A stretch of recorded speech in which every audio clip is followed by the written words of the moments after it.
Now I request Mr. Nitin Kumar, Sir, Director Transport and Logistics, PwC India, to please kindly join with the dignitary on the dais. Mr. Nitin Kumar, Sir, is a Director of PwC specialization in the transport and logistics sector, possesses 20 years of experience in infrastructure implementation and consulting. His expertise includes feasibility studies, development strategy, project structuring, financing, development, and procurement through PPP and EPC formats and contract management. A very warm welcome to you, sir. Thank you, ma'am. Good afternoon, all.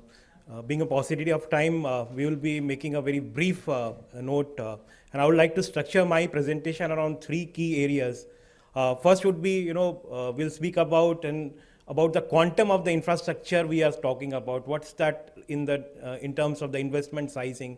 Second area which I would be talking about is in terms of what is so uniqueness about the infrastructure, why we are so concerned infrastructure and infrastructure financing. And the third area which I will be sharing with you all would be what has been some of the global examples, what has been some of the successes, how we can actually create some financing mechanism for this infrastructure, which is so critical, as we learned it out throughout this day, today in the morning sessions also. So first I would like to come to talk about what is the quantum we are talking about. So what is this infrastructure investment?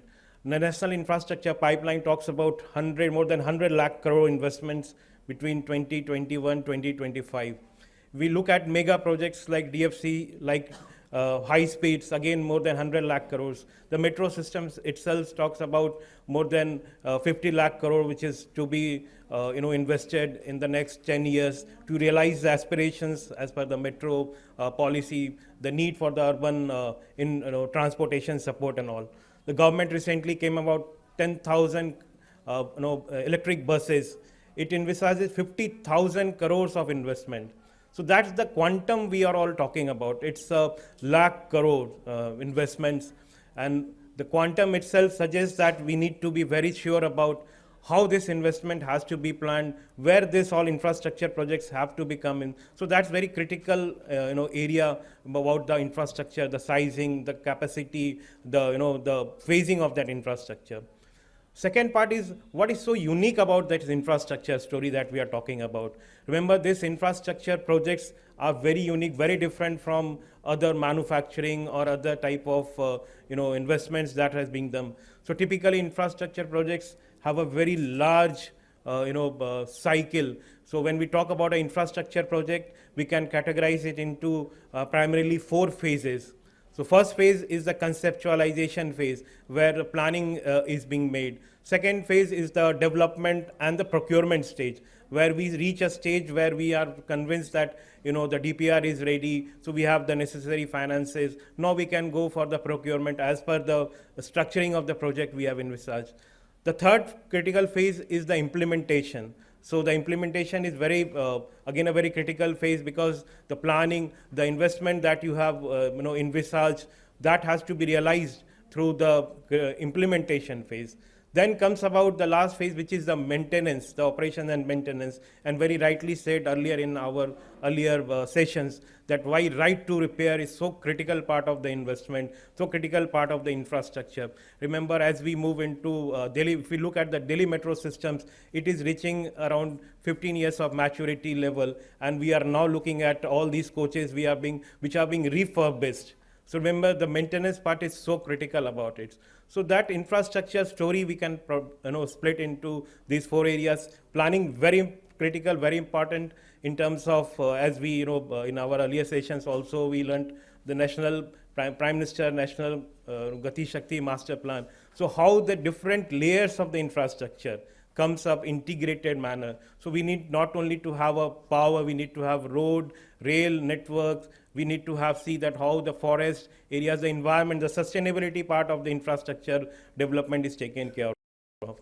And remember, the private sector is also very critically looking at these planning stage, because they don't want a facility which they are investing has a competing facility nearby, and some roadblocks which comes in terms of the approvals relating to forest clearances, to the national sanctuaries, archaeological sites. So these are very critical aspects, and the government is very rightly taking care of through that. Though that confidence is being brought about that through that integrated planning.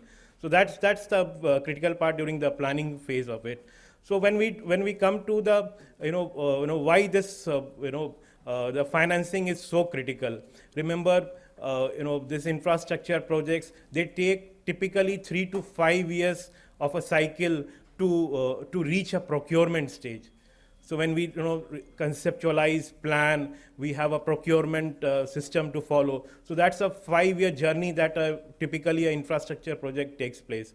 And then comes the implementation, again 3 to 5 years, and then the operations and the maintenance, which continues for based on the life cycle, the nature of the infrastructure that is being planned over it.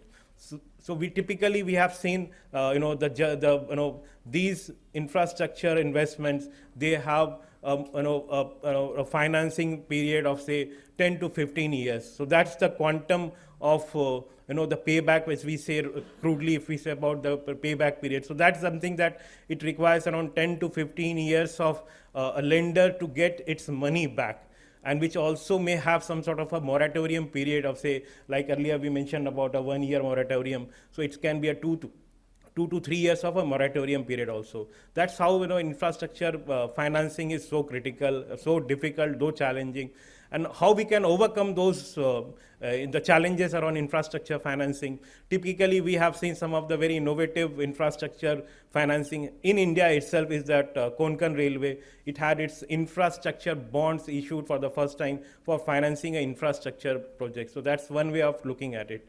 Globally, if we can look at it, it's the Hong Kong metro system, which typically comes as a very success story. So that's a very value capture financing led investment. So the way it is planned is that I monetize a certain land parcel and takes the proceeds out of it to build a metro system. So my planning as well as the capacity which I am creating for the citizens goes hand in hand. So I derive value from the property which is being developed around those metro systems. I get enough value to create a metro system. So that's we say value capture financing, we can say transit oriented development. So that is how one way of looking at it is that how innovative financing has helped us. Typically Government of India have also come out of various NBFCs that we were talking about, especially in the infrastructure sector. IIFCL, for example, not many of us may be aware that the only station which is being developed in PPP mode in India is actually financed by IIFCL. So that's the support from an institutional perspective that these financing mechanisms help. So we have to encourage and develop such financial institutions to help the growth of the infrastructure sector, to finance that infrastructure sector. So how it helps that? It helps in terms of availing a long-term financing. So that's a very critical part of getting a finance for 10 to 15 years. Maybe the banks are not ready to finance it 10 to 15 years because of the challenges which is inherent during the construction phase. Some of the challenges can be in terms of the traffic risk, the revenue risk that the infrastructure project comes of it. So that again helps, this type of financing helps to have a long-term financing. Ultimately what happens, the project get itself refinanced. So once you get into a operation phase, many of the banks do refinance at maybe a even a 1 to 2% lesser cost of financing. So that's the way we have to just initiate that initial static friction. So that how to fund that static friction, that is through the financial institutions that we have seen. It has not only helped in Indian projects, globally also we have seen this type of infrastructure driven financial institutions. That again brings us to the point of the infrastructure funds that have come in India. So they typically are those refinancing agents. We see many of the road projects, many of the projects which are operational, they are being taken over by the funds. So they look at a regular revenue stream, they look at a very stable project. So that's how it helps the infrastructure story. So the initial investment which a developer, like we say, GMR and the other peoples, which have invested initially, they unlock the value that they have created, and they again get back that capital to finance other projects also, the other infrastructure projects. That helps in unlocking the value and making that capital available for subsequent infrastructure projects. So that's about how infrastructure funds are helping us in financing these infrastructure projects. So in terms of concluding my keynote, I would like to impress upon that there are 2-3 key takeaways that we have to realize. We have to ensure that the risk from the projects are well taken care of. Unless and until the risk in terms of the traffic risk, revenue risk, in terms of the approvals, in terms of whether we are going to have this traffic risk passed to a private sector, or or this is more a user fee based model, or is it a typically when we say KPI service driven model. That's where a financial institution looks at it when it appraises a project. The other aspect which the government rightly is taking care of in terms of is that it's not only important that financing is a financial appraisal. We should look also at the economic value of that project. So typically these infrastructure investments, they lead to quantum multiply in terms of the GDP. There's a correlation between the investment in infrastructure and the increase in the GDP, the employment. So that's also one important aspect that we look at infrastructure financing. The government and every financial institution should also look at this economic value that is being generated from the project. The third part that is very critical is that once a good project is planned and structured, it is bound to success. And which I give hats off to institutions like the Vadodara institutes, which are creating that manpower, that knowledge base, in terms of the PM Gati Shakti master plan. That's a very integrated model of development. We have to ensure that the projects are planned effectively, they are phased effectively in terms of the creating a capacity and the demand. So if we take care of these broadly these 3 aspects, I'm sure we will be able to meet the needs, the aspirations, the quantum of the investments that the infrastructure story requires. And if we want to remain competitive, and just one last point I would like to add, that's earlier in our session we were talking about how much savings we get if we decrease the logistics cost from say 13-14% to 8-9% single digit. So not only that saving leads to more utilization of that fund from social needs, it also makes you more competitive. Remember, a product which we are selling globally at 100 rupees, if you decrease the logistics cost, you are being more competitive, you would be able to sell it at a 95 rupees. That's how the global economy works. So that's where the infrastructure, the logistics side of it is very critical. That's how I would like to end my session. Thank you all. If you have any queries, we will feel free to interact with you, sir. Thank you, sir.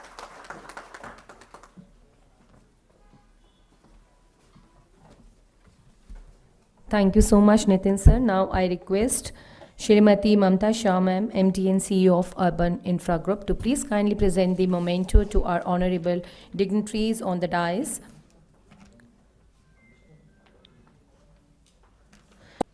I request you, ma'am, to please kindly present the memento to Mr. Nitin Kumar sir, Director Transport and Logistics, PwC India.